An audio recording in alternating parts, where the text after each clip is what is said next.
નમસ્તે મિત્રો, સ્વાગત છે તમારું મારા આજના નવા વિડીયોમાં. મિત્રો, આજે આપણે બનાવીશું પૌવા અને છાશમાંથી હેલ્ધી અને ટેસ્ટી એવો નાસ્તો. તેના માટે મેં એક વાટકી પૌવા લીધા છે. પૌવાને આપણે ચાળી અને લીધા છે. આને આપણે એક વાસણમાં લઈ અને પહેલાં તો 2 થી 3 પાણીથી આપણે ધોઈ લઈશું.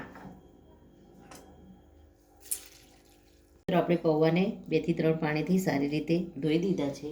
હવે આપણે પૌવા ડૂબે એટલું પાણી એડ કરી અને પૌવાને આપણે 3 થી 4 મિનિટ માટે પલાળી રાખીશું. ત્યાં સુધી આપણે છાશની અંદર મસાલો કરી દઈશું. મિત્રો, આપણે જે વાટકીના માપથી પૌવા લીધા હતા એ જ વાટકીના માપથી આપણે છાશ લઈશું. 1 વાટકી છાશ આપણે એક વાસણમાં એડ કરી લઈશું. ત્યારબાદ એની અંદર આપણે મસાલા એડ કરીશું. તો સૌ પહેલાં તો આપણે એમાં મીઠું એડ કરી દઈશું.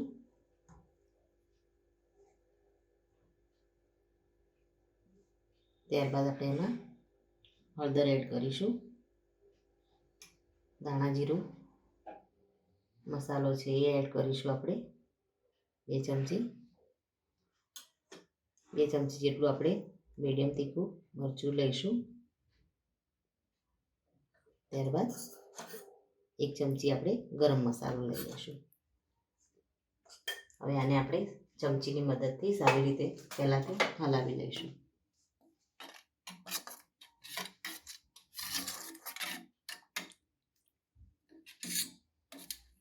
હવે આપણે ગેસ ઉપર એક વાસણ મૂકી દઈશું અને છાશને આપણે ધીમે ધીમે ચલાવતા રહી અને એને થોડી ઉકાળીશું 1-2 મિનિટ માટે.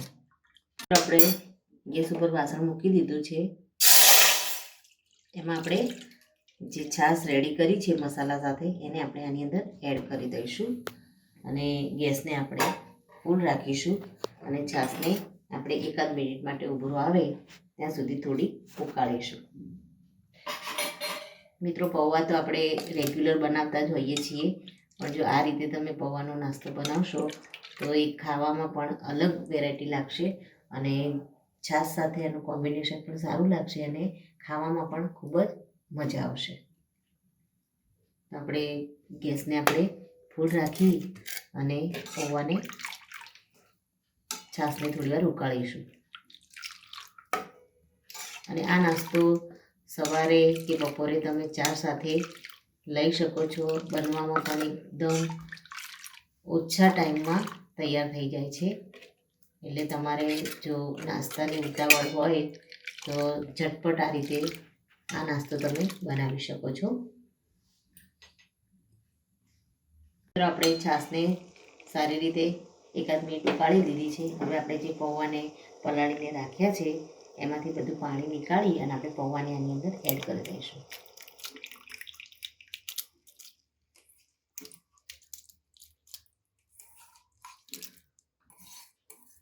આપણે જરૂર પૂરતું પાણી નીકાળી દીધું હતું. થોડું પાણી પૌવામાં રહી જાય તો વાંધો નહીં. આની સાથે હવે પૌવાને બરાબર આપણે ઘટ થવા દઈશું. આપણે ચલાવતા રહીશું. પૌવા છાશની અંદર એકદમ સરસ રીતે વળી જાય અને આપણી કઢાઈ છોડવા લાગે ત્યારબાદ આપણે ગેસ બંધ કરીશું. ત્યાં સુધી આપણે આ રીતે એને ચલાવતા રહીશું.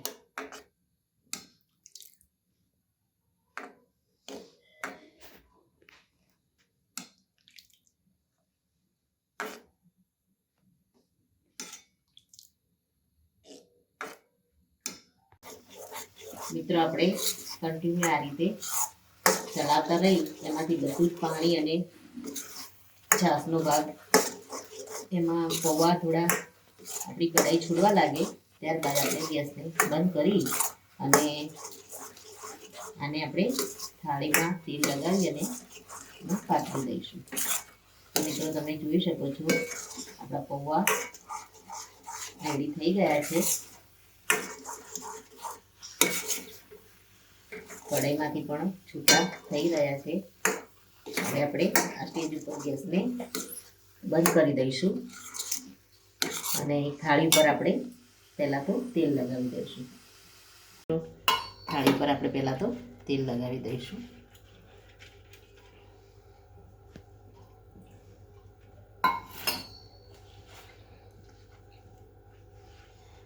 હવે આપણે જે પૌવા રેડી કર્યા છે છાશ સાથે, એ પૌવાને આપણે આની અંદર એડ કરી દઈશું.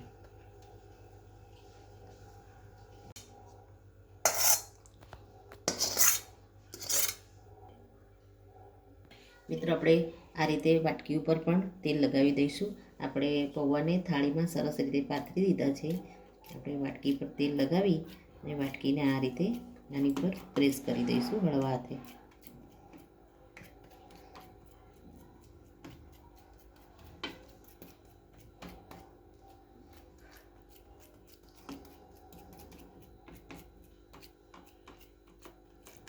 હવે આપણે આને ઠંડુ થવા દઈશું અને આ ઠંડુ થાય ત્યાં સુધી આપણે એક વઘાર કરી લઈશું.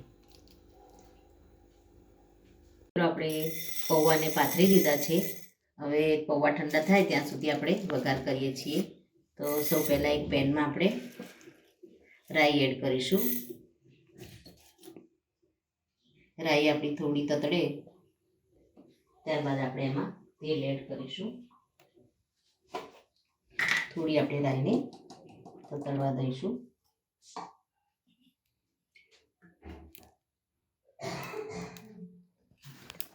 હવે આપણે આમાં તેલ એડ કરી દઈશું અને આપણે એકદમ ઓછા તેલમાં બનાવીશું. રાઈ આપણી સરસ તેલમાં તતડી જાય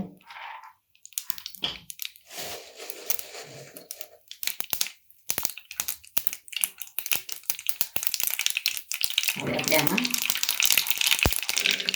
દાણા એડ કરી દઈશું.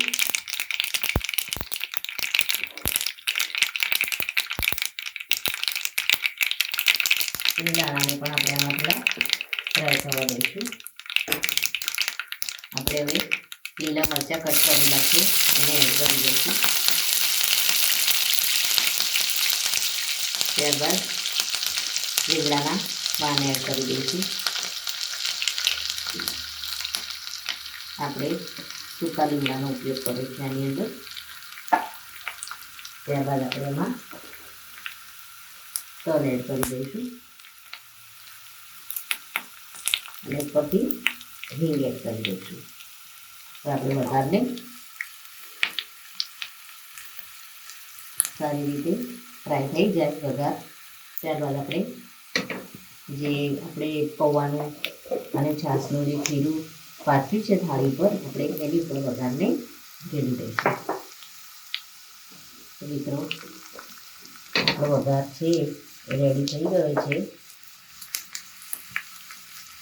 ઢોકળા છાશની અંદર તમે જ્યારે પૌવા એડ કરો અને તમને જો મીઠું ઓછું લાગે તો તમે આ વઘારની અંદર પણ એડ કરી શકો છો. આપણે વઘાર થઈ ગયો છે, આપણે હવે આને ઢોકળા ઉપર એડ કરી દઈશું.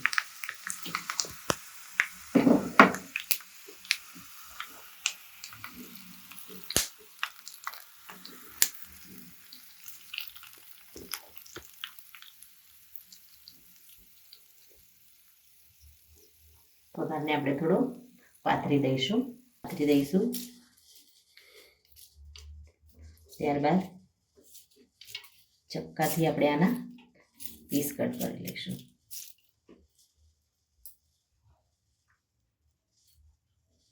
બધો વઘાર આ રીતે ફેલાવી દીધો છે. હવે આપણે આના પીસ કટ કરી લઈશું. તમારે મોટા પીસ કટ કરવા હોય તો તમે કરી શકો છો, નાના કરવા હોય તો પણ કરી શકો છો. જે પણ શેપમાં તમારે પીસ કટ કરવા હોય એ રીતે તમે કટ કરી શકો છો. આપણે થોડા મોટા પીસ કટ કરીશું.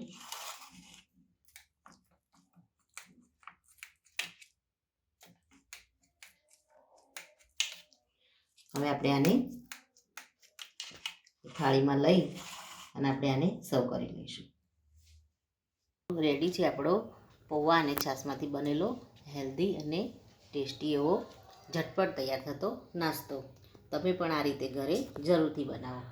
મિત્રો, તમે જો મારા વિડીયો જોતા હોય તો તમારા ફ્રેન્ડ અને ફેમિલીમાં જરૂરથી શેર કરો અને મારી ચેનલ દેશી સ્પૂનને સબસ્ક્રાઈબ જરૂરથી કરો અને કમેન્ટમાં જરૂરથી લખો કે મારો આ વિડીયો તમને કેવો લાગ્યો. ફરી મળીશું એક નવા જ વિડીયો સાથે. ત્યાં સુધી આવજો મિત્રો. Thank you.